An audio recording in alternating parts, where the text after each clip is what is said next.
이번 시간에는 원천징수 파트 중 급여 자료 등 회계 처리에 대해서 알아보도록 하겠습니다.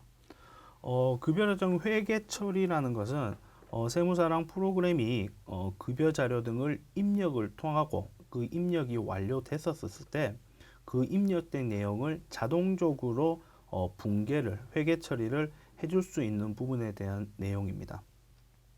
기본적으로 근로소득 상용직 근로소득과 일용직 그리고 퇴직소득 그리고 사업소득에 대해서 회계 처리가 가능한 부분들입니다. 근로소득 관리에서 보시면 상용 근로소득자들은 여기에서 급여 자료 회계 처리를 부분으로 회계 처리를 하면 될 것 같고요. 일용직 근로소득 관리 같은 경우는 여기에서의 일용근로 자료 회계 처리 부분에 있어서 확인을 하시면 됩니다. 퇴직소득 같은 경우도 퇴직자료 회계 처리 부분에 있어서 확인을 하시면 될 것 같고요. 사업소득과 관련돼서는 사업소득 자료 회계 처리를 부분에 있어서 회계 처리를 진행을 하시면 될 것 같습니다. 각각에 대해서 한번 구체적으로 한번 보도록 하겠습니다. 먼저 상용 근로소득에 대해서 급여 자료 회계 처리 부분입니다.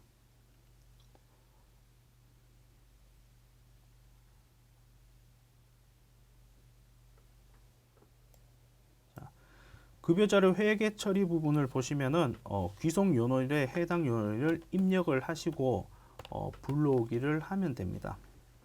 자, 이렇게 불러오기를 하게 되고 각각의 기속연도 지급월이 있겠고 전표 발생일을 지정할 수 있습니다. 전표 발생일을 지정할 수 있으니까 요번 부분들을 확인을 하시면 될 것 같고요. 여기서 발생이라고 하는 것은 벌써 전송이 된 부분을 발생으로 체킹이 되고 있습니다. 그러니까 이 부분들을 확인을 하시면 될 것 같습니다. 자, 여기에서 일반적으로 이 부분에 있어서의 내용들을 회계 처리하기 이전에 기본적으로 붕괴 설정을 통해서 정상적으로 동일하게 붕괴를 지정해 주는 부분이 첫 번째로 필요합니다. 자, 붕괴 설정입니다. 자, 기본 설정, 별표 발생일 설정입니다. 자, 절표 발생일이 지급 열월일로 설정을 하고 싶으면은 0을 누르시고 기속요를 말일로 하고 싶으면 2 아니면은 직접 입력하고 싶으면 해당 부분을 체킹을 하셔서 하면 됩니다. 급여 항목 적용 설정입니다. 자, 급여 항목 적용 설정은 적용 항목을 항목명으로 설정을 할지 아니면 우리가 개별적으로 직접 입력을 할지 부분에 있어서 선택을 하는 부분들이고요. 계정별 합산을 하고 싶으면은 거기에 맞게끔 합산 아니면 분리를 하고 싶으면 거기에 맞게끔 분리를 하시면 되는 부분입니다. 그룹별로 마찬가지입니다. 근데 밑에 보시면 급여 항목 적용 시 직접 입력을 선택하면 모든 급여 항목에 동일하게 적용되니까 이 부분은 참고로 하시면 될 것 같습니다. 그래서 기본 설정은 이렇게 세팅이 되어 있어서 거기에 맞게끔 설정을 하시면 될 것 같고요. 계정별 합산 시 대변 합산을 선택할 경우에는 공제 항목에 동일하게 적용된다. 이런 부분들도 한번 확인을 통해서 보시면 될 것 같습니다. 두 번째 공제 항목 설정입니다. 실질적으로 나머지 부분은 특별한 부분을 거기에 맞게끔 하시면 되는데요. 공제 항목 설정만 정상적으로 잘 하시면은 회계 처리는 큰 문제가 없을 듯 싶습니다. 자, 공제 항목입니다. 기본적으로 계정 과목의 대변 부분이 있죠. 대변 부분에 있어서는 예수금이라는 계정으로 기본적으로 나와 있고 마지막 차인 지급에 대해서는 기본적으로 보통예금이나 별도의 설정이 있을 겁니다. 그러니까 거기에 맞게끔 각각의 계정을 변경을 해주면 됩니다. 여기에서 우리는 2531 미지급금으로 차인 지급액을 만들어 놨습니다. 그렇게 만들어 놓고 각각의 거래처 우리가 이제 붕괴나 회계 처리할 때 자산 부채에 해당되는 부분에 있어서는 거래처를 일반적으로 걸어 놓죠. 그래서 각각의 거래처를 설정을 해줍니다. 국민연금 같은 경우에는 국민연금으로 각각의 이렇게 설정을 해줍니다. 그 설정을 해줬을 때 참고로 거래처 등록에 거래처가 등록되어 있지 않다면은 당연히 여기에서 그 부분들이 불러와지진 않겠죠. 그러니까 해당 거래처를 입력을 하고 싶으면 이 작업을 하시기 전에 반드시 거래처 등록을 먼저 하셔야 되겠죠. 그 부분은 확인을 하시면 될 것 같고요. 거기에 맞게끔 그 부분들을 거래처 코드를 걸어줍니다. 걸어주고 나서 거기에 해당되는 부분을 확인을 누르면 이제 나머지 부분들에 대해서 자동적으로 여기에 해당되는 과목이나 거래처 부분들이 자동적으로 이제 반영이 되는 부분이죠. 우리가 계속 기존 연도하고 동일시에 계속 진행을 했다면은 전년도 불러오기를 통해서 전년도 붕괴 내역을 불러올 수 있습니다. 그 부분도 확인을 하시면 될 것 같습니다. 이렇게 정리를 한 부분을 확인을 누르시고요.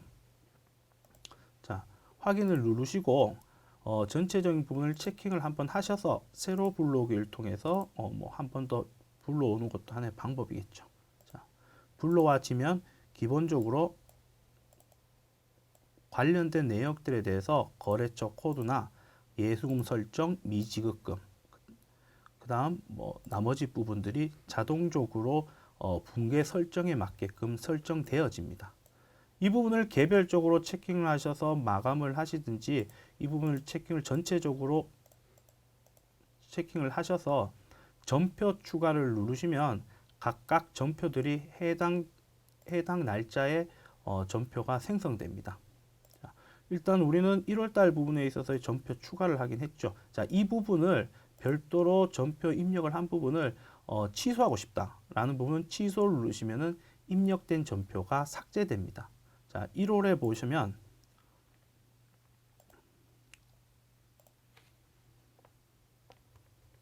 자, 이렇게 우리가 입력한 부분이 자동적으로 반영됐다는 것을 확인할 수 있습니다. 이 부분을 어디든 클릭을 해보시면 원천이라고 해서 자동적으로 붕괴가 됐다는 부분을 확인하실 수 있습니다. 이렇게 이런 부분을 정리를 하시면 될 것 같습니다. 네. 급여자료 회계 처리는 뭐 이 정도로 하면 될 것 같고요. 나머지 일용직 자료에 대한 회계 처리를 한번 보도록 하겠습니다.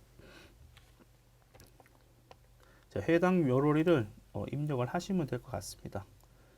자, 이 부분에 있어서도 별반 차이는 없습니다. 기본적으로 기본 계정 설정을 통해서 기본 계정을 설정할 수도 있고요. 아니면 우리가 사원 등록에서 일용직 사원 등록에서 개별적으로 지칭한 부분들이나 이런 부분들도 반영이 되게끔 되어 있습니다. 만약에 A라는 근로자와 B라는 근로자의 계정 과목이 다르다. 그럼 계정 과목이 다르게끔 한 개가 더 나와서 나오겠죠. 예, 사원 등록에서 정상적으로 처리한 부분이 있다면은 별도의 뭐 기본 계정 설정이나 이런 부분들은 뭐 필요 없을 것 같고요. 마지막에 차인 지급액 정도는 이제 변경을 할 수 있겠죠. 그래서 차인 지급액 부분을 변경을 하시면 될 것 같습니다.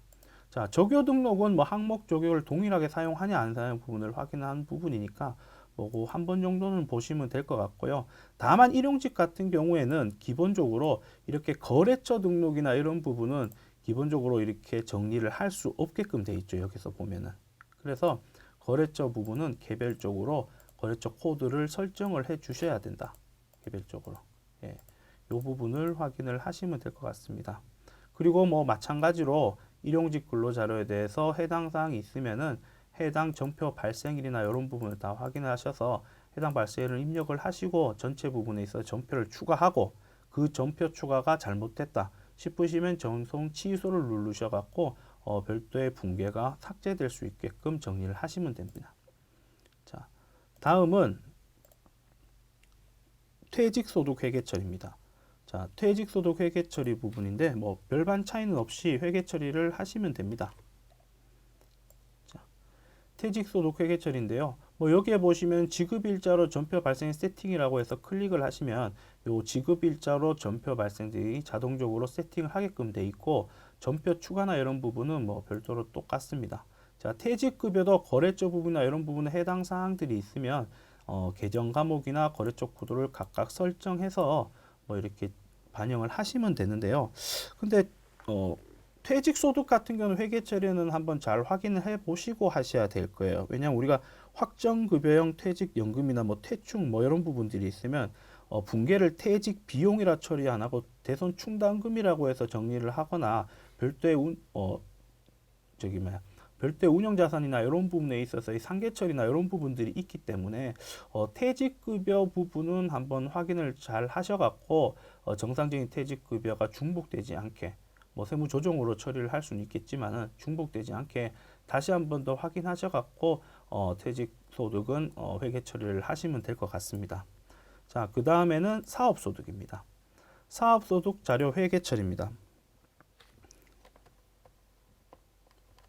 자, 별반 차이는 없습니다. 뭐 해당 사업 퇴직 소득과 마찬가지로 지급 일자로 전표 발생 세팅을 하게 되면 그 날짜가 이렇게 나오고요. 전표를 추가하거나 취소하게 됩니다. 예. 그리고 이 부분을 활성화시키기 전의 상태로 보시면 붕괴 설정이라는 곳이 있죠. 이 부분도 크게 별반 차이가 없는데 이 부분을 각각에 맞게끔 코드나 이런 부분을 걸어 주시고 거래처 부분도 코드를 걸어 주셔 갖고 진행하시면 됩니다. 자, 여기에서 추가적으로 한번 얘기하면 7월 달에 사업 소득자들이 뭐 500만 원 발생했는데 7월 달을 한번 보도록 하겠습니다. 자, 7월 달을 보면은 이렇게 비용이나 이런 부분의 붕괴가 저절로 돼 있고 사업이라고 해서 회계 처리가 자동으로 됐다는 부분을 표시하고 있는 부분을 확인할 수 있습니다. 근데 사업 소득자 같은 경우에는 기본적으로 가급적이면 이렇게 사업소득 회계 처리 부분으로 처리를 하기를 권해드립니다. 왜냐하면은 근로소득이나 일용직 소득, 퇴직 소득 같은 경우는 인건비에 해당돼서 결과적으로 적격증빙 영수증에 해당됩니다. 사업소득 원천징수 이행사항신고서와 지급명세서를 제출함으로써. 그런데 사업소득 같은 경우는 그 부분에 해당되지 않기 때문에 별도로 비용이 발생됐었을 때 하단에 보시면 명세서 제출 제외 대상이라는 부분을 별도로 체킹을 하셔야 돼요. 사업소득자한테 지급을 한 부분이 있고 원천징수한 부분이 있다면은 붕괴를 하시면서 붕괴를 하고 나서 3번의 명세서 제출 제외 대상 내역에서 원천징수 대상 조속을 체킹을 하셔갖고 우리가 정상적으로 법인세나 소득세 신고를 해야 되는데 일일이 하는 부분이나 이런 부분을 확인하기가 쉽지 않고 불편합니다. 그렇기 때문에 사업소득 자료 회계 처리로 처리를 하게 된다면은 이 부분에 있어서의 밑에 명세서 제출 제외 대상 부분이 자동적으로 설정이 될 수 있기 때문에 가급적이면 사업소득에 대한 신고는 반드시 가급적이면은 회계 처리를 자동으로 처리하시는 게 아무래도 실수도 적고 이렇게 확인하시기에도 편하실 겁니다. 예, 그 부분 유의하시면 될 것 같습니다. 자, 이상으로 급여 자료 등 회계 처리에 대해서 알아보았습니다.